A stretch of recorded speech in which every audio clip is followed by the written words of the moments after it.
At 10, this is Fox 61, Connecticut's news station. Good evening and thanks for joining us after the game on Connecticut's news station. I'm Samaya Hernandez in for Carmen Chow tonight. We'll get to our top stories this evening in just a moment, but first, let's get a check on the weather.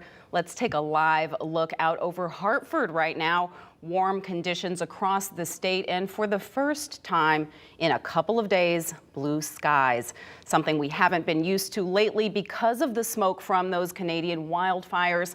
Let's check in with meteorologist Sam Samperi and your forecast. Sam, how are you doing? I'm doing just fine, Samaya. It's been a very nice day today. Good to be with you this evening. And we did pick up a couple of spot showers earlier today. And we have a little bit more just finishing up across northeastern Connecticut. Not a big deal. It really was a nice day today.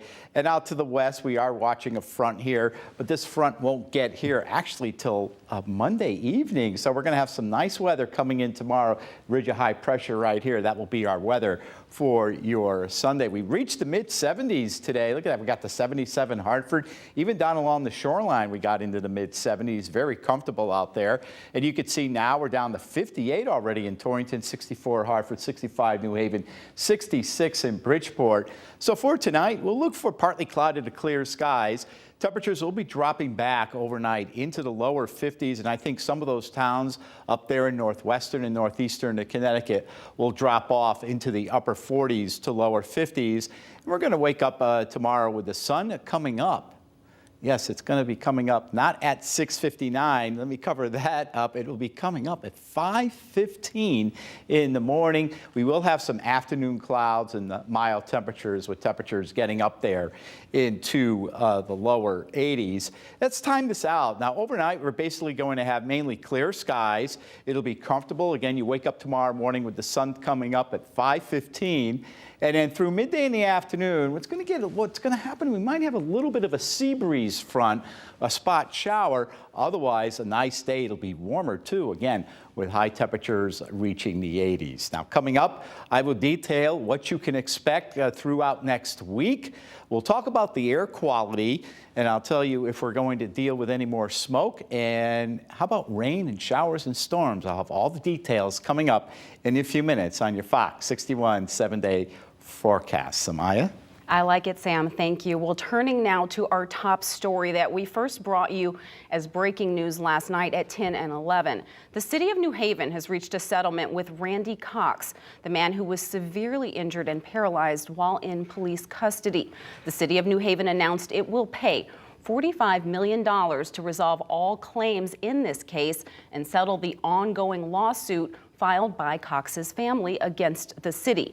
Nearly a year ago, Cox was taken into police custody and was restrained in the back of a New Haven police van that did not have any seat belts.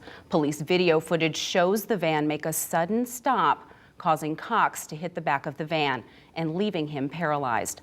5 officers in total were criminally charged in the case. This settlement comes just days after 2 of the 5 officers were fired from the New Haven Police Department for their actions.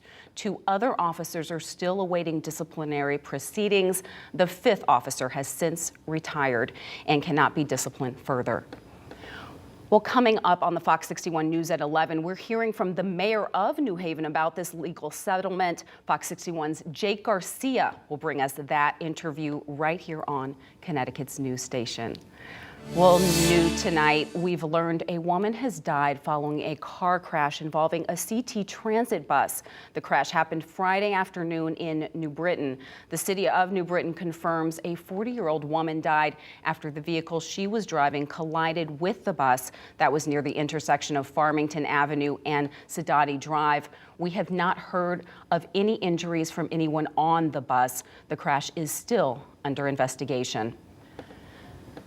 Turning to Hartford now, where police are looking for a driver who struck a pedestrian late last night and then kept going.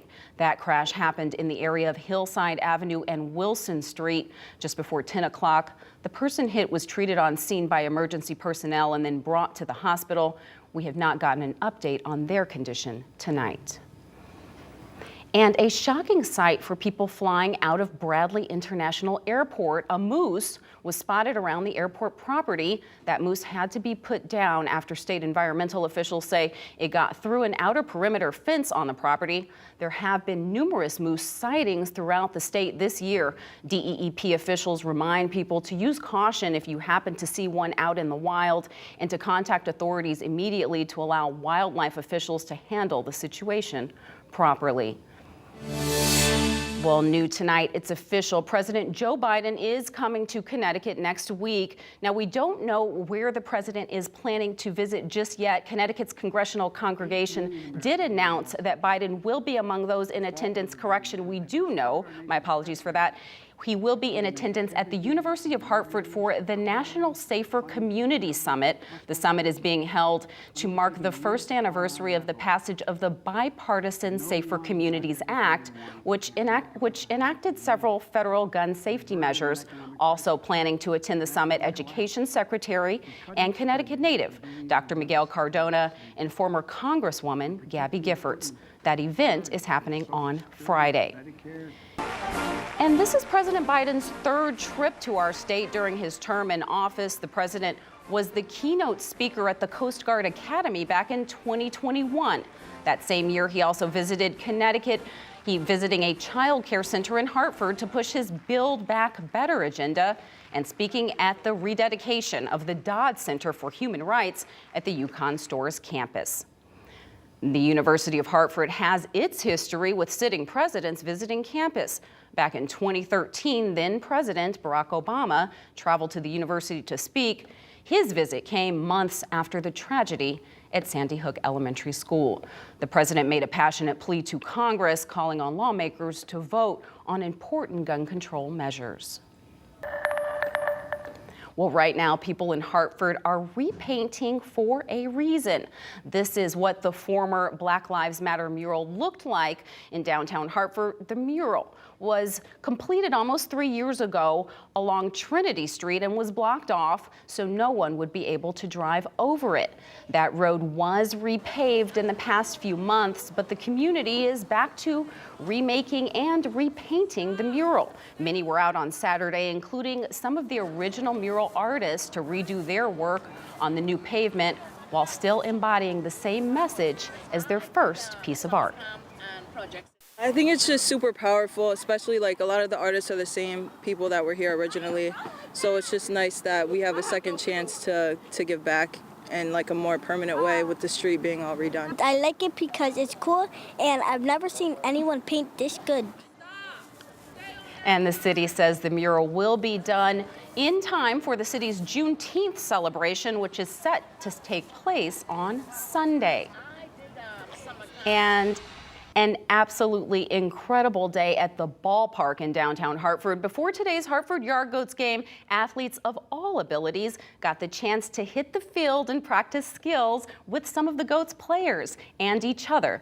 Fox 61's Angelo Bavaro has this heartwarming message from today's event.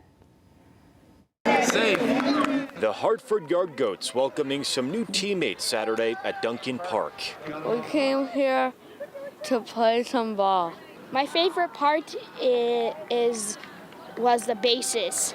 The baseball team hosting an on-field clinic for kids and young adults with disabilities. Coaches, volunteers, and Yard Goats players all leading instruction. I think me and all the guys are just, extremely lucky to be out here and be able to give back a little bit and hang out with such awesome kids. Father and son Jason and Quinn, part of the action.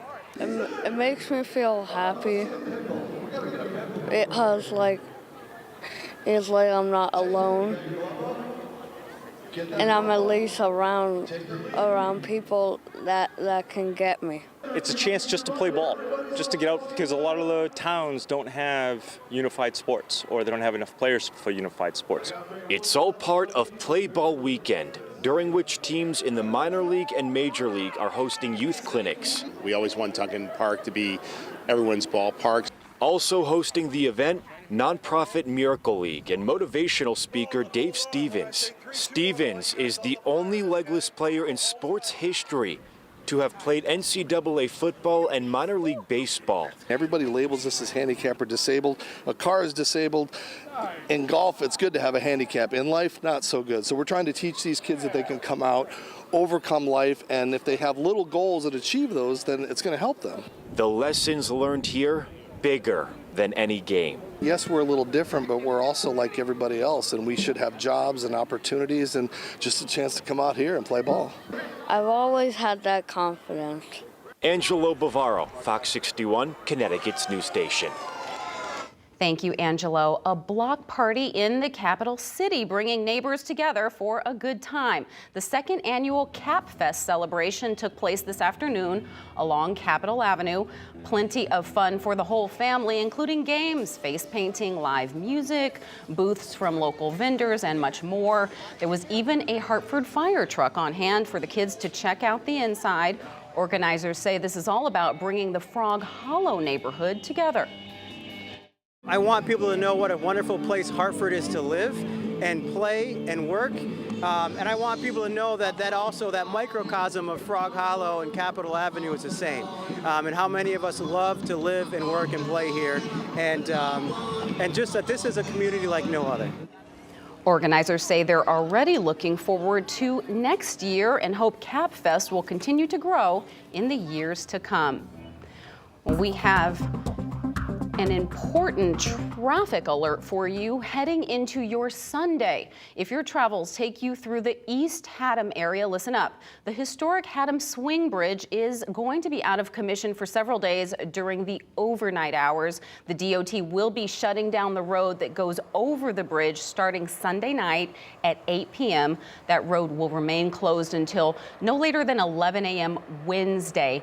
These closures are happening every week through the fall, with the exception of holiday weekends. So plan accordingly, know your detours, and if you frequent the Swing Bridge to get to and from your destinations, just know where you're headed.